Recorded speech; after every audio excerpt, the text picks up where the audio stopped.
Sean todos bienvenidos en esta mañana. Le damos la bienvenida a las personas que nos siguen por las redes de la iglesia. Quiero avanzar.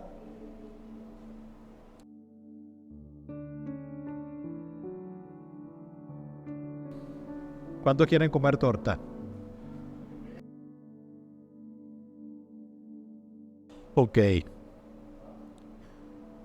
Bien. Como dije, sean bienvenidos los hermanos, todos aquellos que nos siguen por YouTube y por nuestra cuenta de Instagram. Los saludamos. Bienvenidos. Ubíquese por favor en Primera Carta a los Corintios capítulo 6. Primera Carta a los Corintios capítulo 6, verso 19. El domingo, esta semana subimos la prédica del domingo pasado. He querido ser intencional con esto que estamos hablando. Y el domingo hablamos acerca de la iglesia que es gloriosa. La iglesia gloriosa. Quiero que hoy le resaltemos, que le subamos más el valor a lo que es la iglesia. A ver, ¿quién es la iglesia? Nosotros. Entendimos ya que la iglesia no es un lugar al que vamos, que la iglesia está aquí, reunida, que somos iglesia cuando estamos en comunión, cuando estamos en armonía, en asamblea. Esa es la iglesia. Pero la iglesia de Cristo, que es su cuerpo, como dije, es una iglesia gloriosa. Repito, quiero que volvamos a ver y resaltemos el valor a lo que Dios dice de su iglesia, tú y yo. Esa iglesia además dice la palabra que es la esposa del Cordero. Eso somos nosotros. La iglesia de Cristo es la Israel de Dios, la Israel celestial. Esa es su iglesia. Pero esta iglesia que somos nosotros, esta esposa del Cordero, nosotros la iglesia, tiene un valor. Y al tener un valor, habla de un precio que se ha pagado. Y a partir de hoy, cuando intencionalmente hablemos de iglesia, o la esposa del Cordero, o el cuerpo de Cristo, quiero que piense en usted. Cada vez que yo diga iglesia, usted entienda que es usted, que es su nombre, el que estoy mencionando. Intencionalmente quiero hacerlo. Que son sus hijos, que es su esposo, que es su esposa. Dice, 1 Corintios 6, 19. ¿Acaso no saben que su cuerpo es templo del Espíritu Santo? Fíjense cómo comienza Pablo, dándole el verdadero valor que tiene el que ahora nosotros seamos los contenedores o el recipiente de Dios, donde habita su Espíritu. ¿Acaso no saben que su cuerpo es templo del Espíritu Santo? Ustedes han recibido al Espíritu de Dios y habita en ustedes. Entonces, ustedes no son dueños de su cuerpo. El verso 20. Puede levantar su mano conmigo. Fueron comprados por un precio. Otra vez. Fueron comprados por un precio. Ahora, escuche. Por tanto, honren con su cuerpo a Dios. Qué interesante palabras de Pablo. Y quiero que me sigan. No me quiero extender hoy mucho. Me gusta esta expresión que dice Pablo. Ustedes no son dueños de su cuerpo. Le está hablando a la iglesia de los Corintios. Esta gente tenía ciertos problemas. Y les está haciéndole un llamado de atención a que puedan honrar al Señor con su cuerpo principalmente. Pero lo que hoy quiero mostrarles no queda hasta aquí. Honren al Señor con su cuerpo. No, eso no queda hasta acá. Hay que darle otra aplicación que es mucho más profundo. Y es una aplicación que el apóstol quiso transmitir. Ustedes no son dueños de su cuerpo, porque Dios los ha comprado por un precio. Quiero decirles que el apóstol nuevamente nos recuerda la trascendencia, que fuimos comprados por un precio. Fuimos comprados por un alto precio. Por lo tanto, cuando algo se compra por un alto precio, ahora ese bien es algo muy preciado, es algo muy valorado. Y eso somos nosotros, la iglesia de Cristo.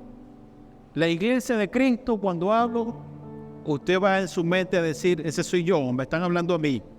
Están hablando a Jesús, a Diego, a Yeli, a Andrés, a Alejandro. Cada vez que oiga la palabra iglesia intencional, usted va a poner su nombre.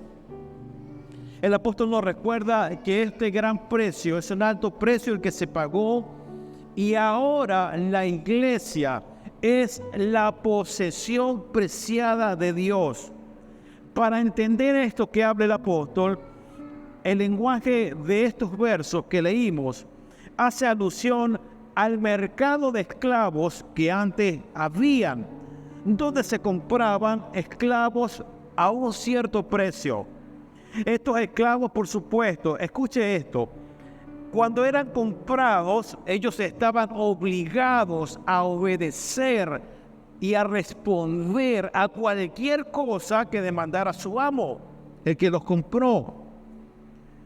Y en este versículo que dice Pablo que fuimos comprados, ahora lo llevamos a un plano espiritual.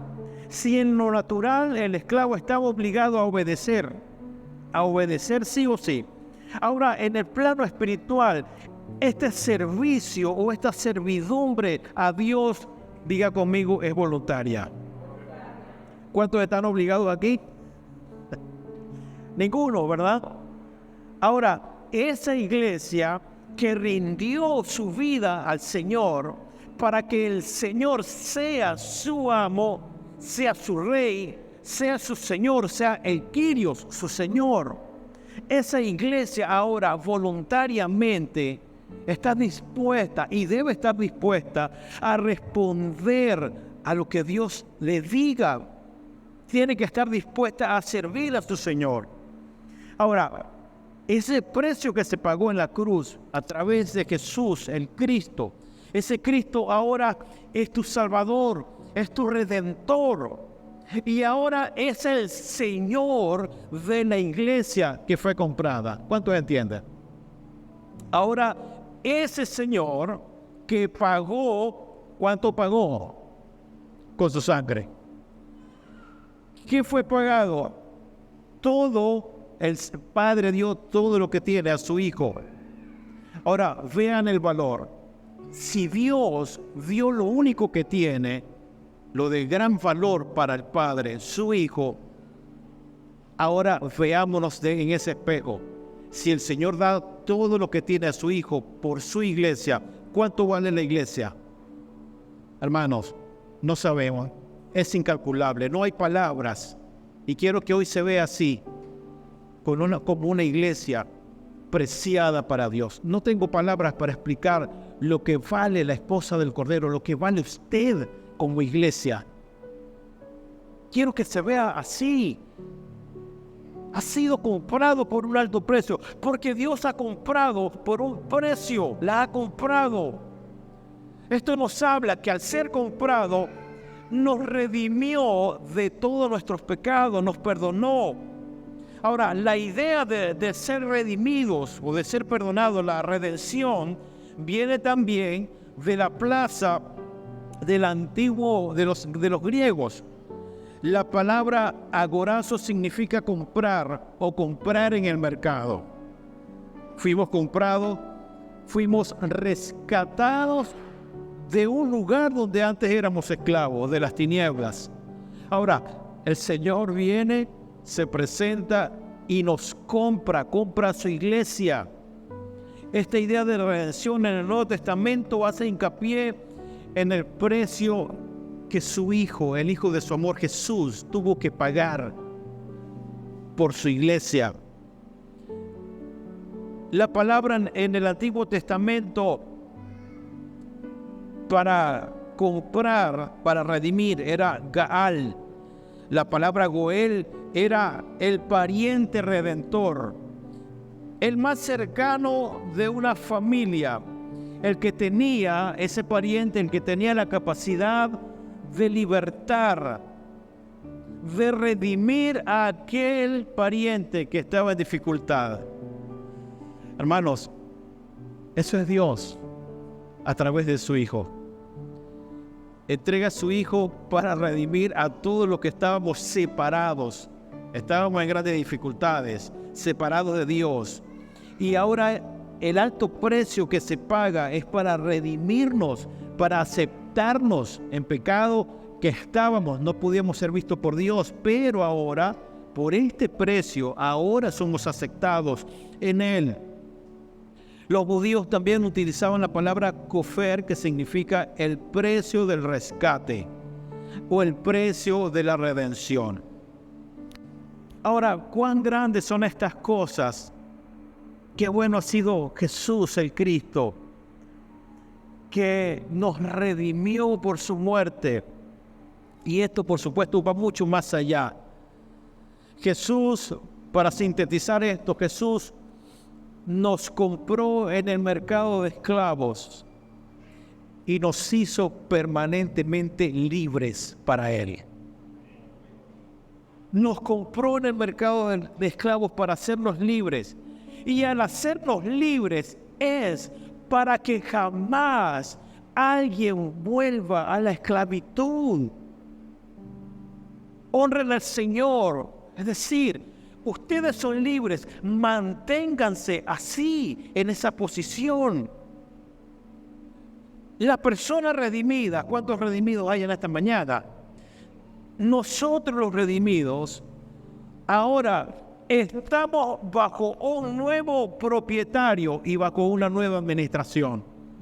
Tú y yo estamos bajo la administración de nuestro Padre. Tenemos un nuevo dueño y ese nuevo dueño nos garantiza la libertad en todas las cosas. Ese nuevo dueño y esa administración te garantiza que ya has sido perdonado y libre de todo lo que te condenaba. Que ahora, por ese gran precio, tenemos posición, tenemos también aceptación en Él, identidad en Él, y también tenemos una asignación. Nuestra asignación siempre será: manténganse firmes y no vuelvan a la esclavitud de donde fueron sacados o comprados. Juan 1:12 dice: mas a todos los que lo recibieron, a los que creen en su nombre, les dio la potestad de ser hechos hijos de Dios. ¿Cuántos son hijos de Dios? Pero esta potestad no es para todos. ¿Usted ha escuchado alguna vez es que todos somos hijos de Dios? ¿Sí ha escuchado eso? No, todos somos hijos de Dios. Debo decirle la verdad, no todos son hijos de Dios. Porque la palabra dice: a los que le recibieron, a los que creen en su nombre, a esos les dio la potestad de ser hechos hijos de Dios. A los que viven conforme a una nueva naturaleza, esos son hijos de Dios. Usted le pregunta a cualquiera en la calle: ¿usted cree en Dios? Sí, yo creo en Dios. No basta eso, no alcanza eso. Creer, sí, yo creo en Dios. Ahora, de creer a vivir y mantenernos libres de la esclavitud es otra cosa. Eso nos hace hijos de Dios, la iglesia, la esposa del Cordero. Ahora, todo esto que expliqué tiene un sentido. Y lo vamos a ver en 1 Corintios 7:23. 1 Corintios 7:23. Quise pararme en esta plataforma que puse porque quiero llevarlo más allá. No nos vamos a quedar honra al Señor con su cuerpo, porque ustedes son el templo, la morada del Espíritu Santo. No, ahora vamos a elevar esto a como el cuerpo de Cristo, la iglesia. Ustedes fueron comprados por un precio. Diga conmigo, no se vuelvan esclavos de nadie. Por precio fuiste comprado, dice esta versión. No os hagáis esclavos de los hombres.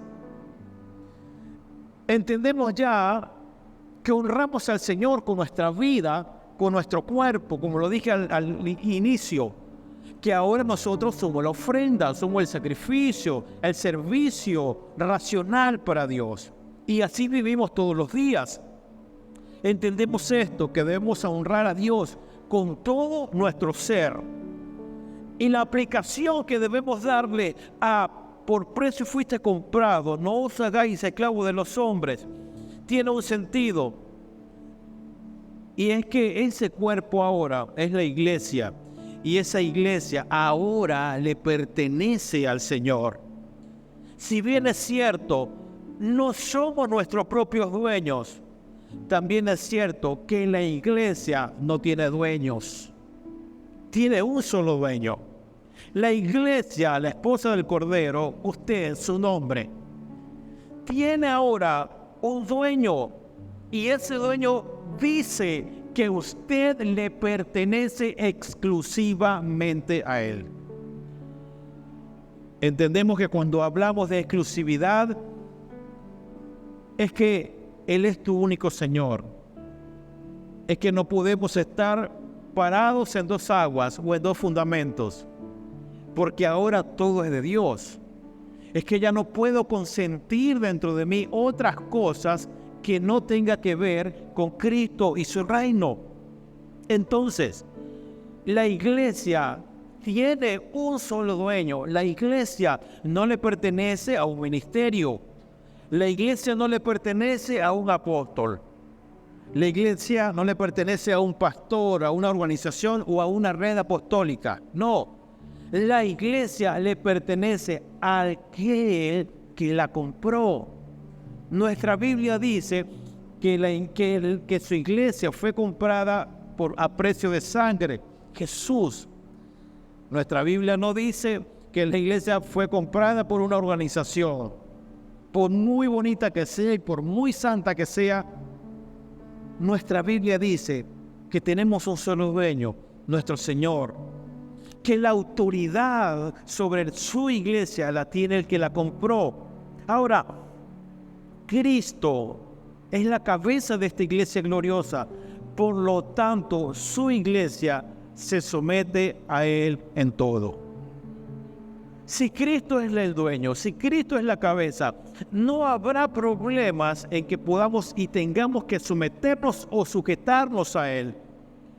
Por precio fuiste comprado, no os hagáis esclavos de los hombres. Cada uno, hermanos, en el estado en que fue llamado, así permanezca para con Dios. ¿En qué estado vamos a permanecer? En el que fuimos llamados. ¿A qué fuimos llamados? A honrar al Señor. ¿A qué fuimos llamados? A vivir en esta libertad y no someternos de nuevo a un yugo de esclavitud. Ni a un yugo de esclavitud espiritual o a un yugo de esclavitud humano.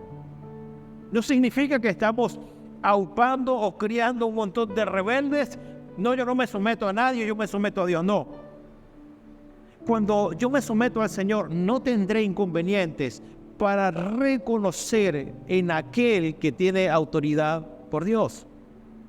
Porque el que tiene la autoridad, la persona que tiene autoridad delegada por Dios, será para cuidado, para avanzar, para llevarlo a crecer. Nunca será para abuso, ni para condenación, ni para manipulación. Este cuerpo de Cristo, su iglesia, tiene un orden, tiene protocolos. Esta iglesia, esta esposa, tú y yo, debe responder y debe depender siempre de la cabeza de su dueño.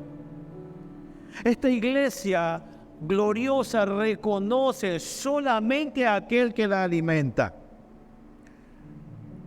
Si tenemos una mascota en nuestra casa, no sé cuántos tienen mascotas en la casa. ¿Qué hace la mascota cuando llega el que la alimenta? Hermano, casi, si son perritos, casi hablan. Y si son gatos, eso no, le mete a la gente entre las piernas y la cola y no se va. Reconoce a aquel que la alimenta. Ahora, si el que nos alimenta es Cristo, dependemos entonces solamente de Él. Perdone que haya hecho esa comparación, pero la iglesia responde solamente al Señor y se somete solamente a Dios. Esa iglesia que es gloriosa. Esta iglesia entiende que su sometimiento es voluntario al Señor. Sabemos que el precio fue pagado. Sabemos que hay redención de todos nuestros pecados. Y entendemos que ahora esto nos otorga posición en Cristo. Pero todo esto tiene un objetivo. El objetivo es vivir para responder a Él. Vivir para obedecerle a Él. Vivir para oír su palabra. Y vivir para poner en práctica lo que Él nos habla. No fuimos redimidos o no se pagó un alto precio para vivir iguales, para seguir de la misma manera. No, hay un objetivo: responder a la cabeza en obediencia a aquel que nos compró. Por causa de este sometimiento, su iglesia servirá solamente a los propósitos del Padre y no para sus propios deleites. Repito, aquel que se ve como su iglesia responderá en obediencia para los deleites del Padre y no para sus propios deleites o placeres. Os doy mi palabra, Lucas 18:29, que no habrá nadie que haya dejado casa, padres o hermanos o mujer o hijos por causa del reino de Dios, que no reciba en este mundo mucho más de lo que ha dejado. Que no reciba mucho más de lo que ha dejado. Y esto es para abrazar la causa de Cristo. Repito, que no reciba en este mundo mucho más de lo que ha dejado y la vida eterna en el mundo venidero. Vamos engranando la idea. No se preocupe. Vamos engranando esta idea. Sí, si quiere apaguen, no importa. Vamos engranando entonces esta idea. Si somos su iglesia y estamos dispuestos a dejar cosas, el Señor entonces, por abrazar la causa de Cristo, el Señor entonces estará agradado de cada uno de nosotros. Dejar algo, sacrificar algo que me conviene, que me interesa, que me gusta, por abrazar la causa de Cristo, por obedecer a aquel que me compró con un alto precio, nos libera el corazón de trampas, de engaños, para afirmarnos más en las intenciones del corazón de Dios. Hermanos, cuando entiendo que yo soy la iglesia comprada a un precio muy alto, eso cada vez más me afirma en el interés de Dios, en el propósito de Dios. Una iglesia, la esposa del Cordero, no tiene propósitos diferentes. Una iglesia que se somete y que sabe que fue comprada por un alto precio, no tiene propósitos individuales. No estoy diciendo que usted no tiene metas, planes, proyectos, no tiene nada que ver. Es que hay un solo propósito al que me someto, al que me gobierna, y respondo al diseño eterno del Señor. Por causa entonces de saber, de entender que fuimos amados y escogidos en Él, ¿qué espera el Señor? Puede levantar su mano. Que sirvamos a Dios con toda entrega, pasión y devoción. Esta iglesia que fue comprada está para eso. Ahora, este amor con que fuimos amados, porque para que se se haga algo tan grande como entregar de parte del Padre a su único Hijo, este amor que es sacrificial, este amor que dice que entregó todo. Entonces, cuando se entrega todo por amor, lo que se espera de aquel que ha sido redimido y ha sido constituido en la esposa del Cordero o en la iglesia de Cristo, lo que se espera de él es que pueda amar de la misma manera sin reservas. Es que ame y sirva al Señor de la misma manera en que recibió de él todo. Eso espera el Señor de nosotros. Pues la voluntad de Dios es vuestra santificación. Vemos más claramente el propósito de la iglesia de la esposa del Cordero. La voluntad de Dios, Primera de Tesalonicenses 4:3 dice, es que seamos santificados. Efesios 1:4 dice, Él nos escogió en Él antes de la fundación del mundo para que fuéramos santos y sin manchas delante de Él en amor. Primera de Pedro 1:15 y 16 dice, así como aquel que os llamó es santo, que dice, también vosotros sean santos en toda vuestra manera de vivir, porque escrito está. ¿Quién termina? Sed santos, porque yo soy santo. Vuelvo a repetir, esta santificación, esta escogencia o elección desde antes de la fundación o la creación del mundo, para que seamos santos y sin mancha. Esta escogencia, este llamado para que seamos santos para Él, obedece para que usted y yo vivamos más afirmados en el propósito de Dios.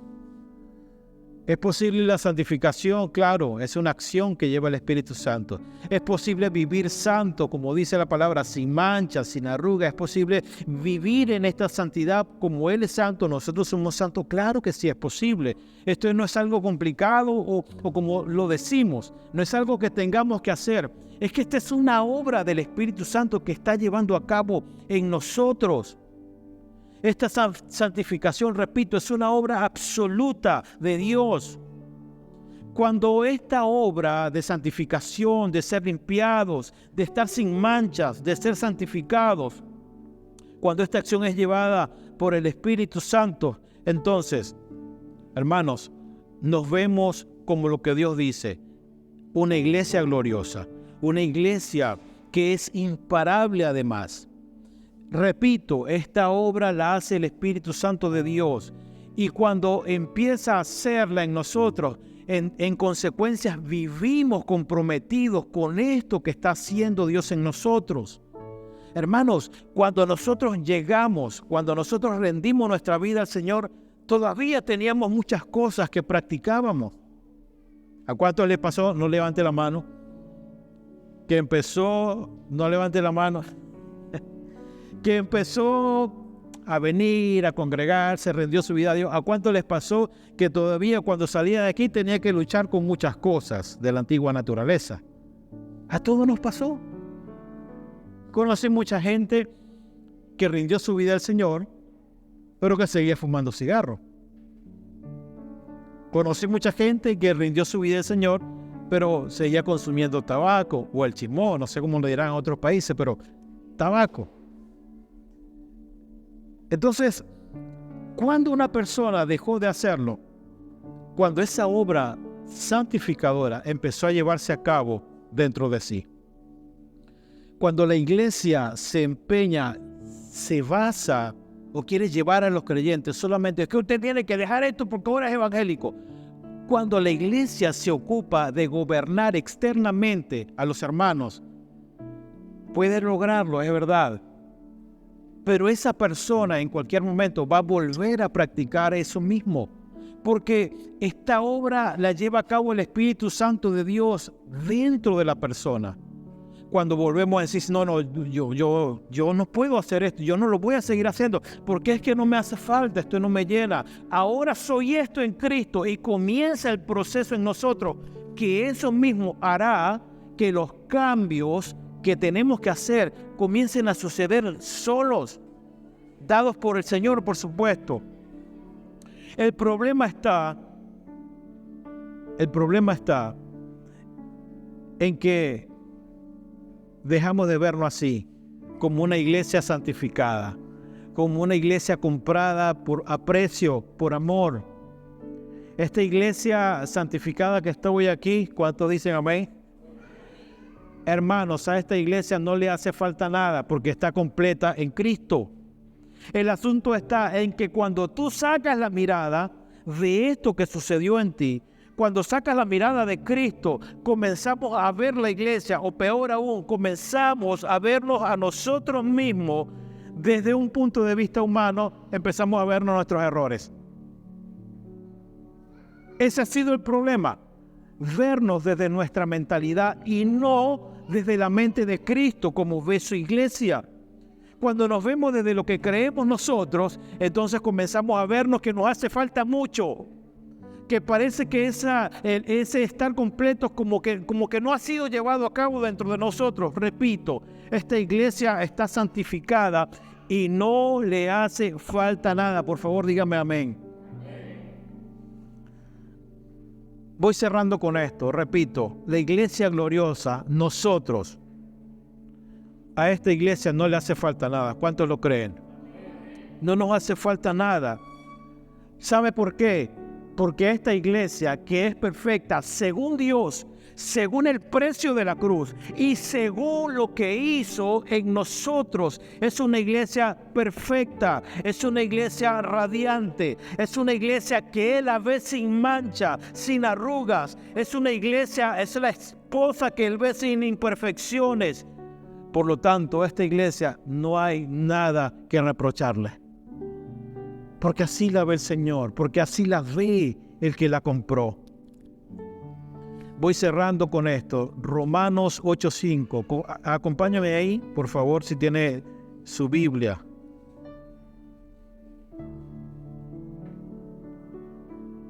Romanos 8:5 al 17.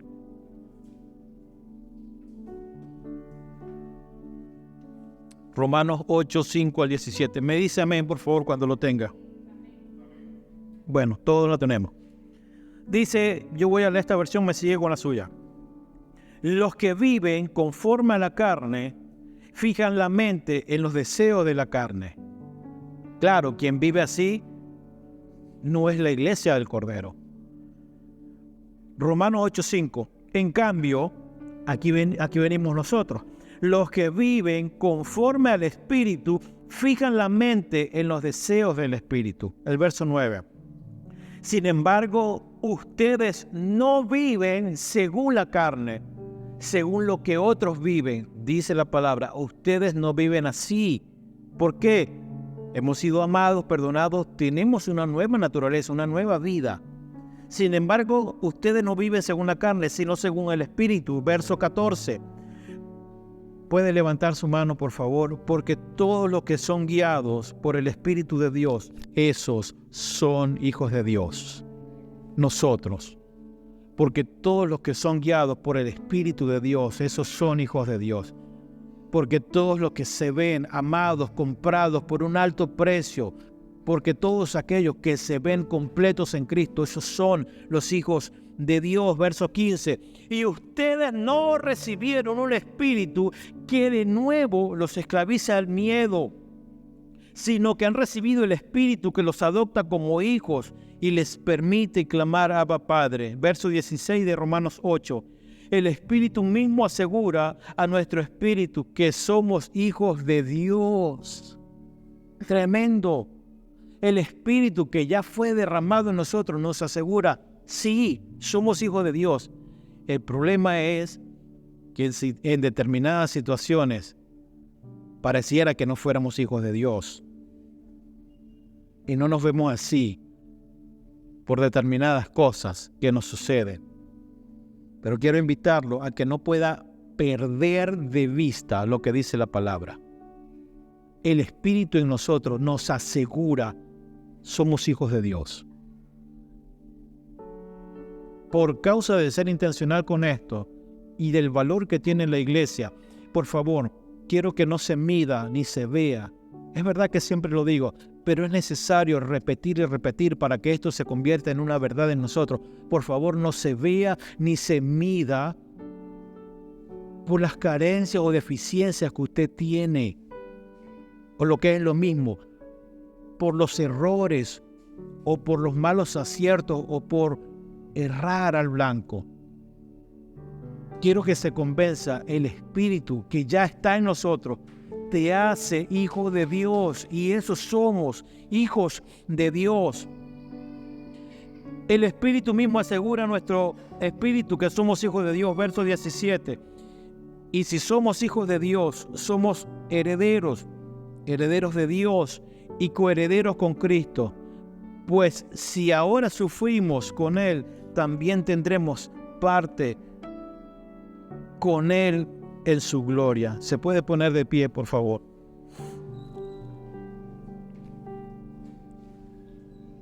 Repito, esta iglesia que ha sido comprada por un alto precio, esta iglesia que tiene un valor para Dios, debe entender cómo transcurrirá y vivirá los próximos años que le queden en esta tierra. Hermanos, mi propósito hoy es llevarlo a usted al entendimiento de estas cosas. Que usted pueda verse como la iglesia gloriosa, una iglesia perfecta. Eso somos nosotros, amados, con posición, con asignación, con una identidad de hijos, con el Espíritu Santo en nosotros. Por favor, quiero que no pierda esto.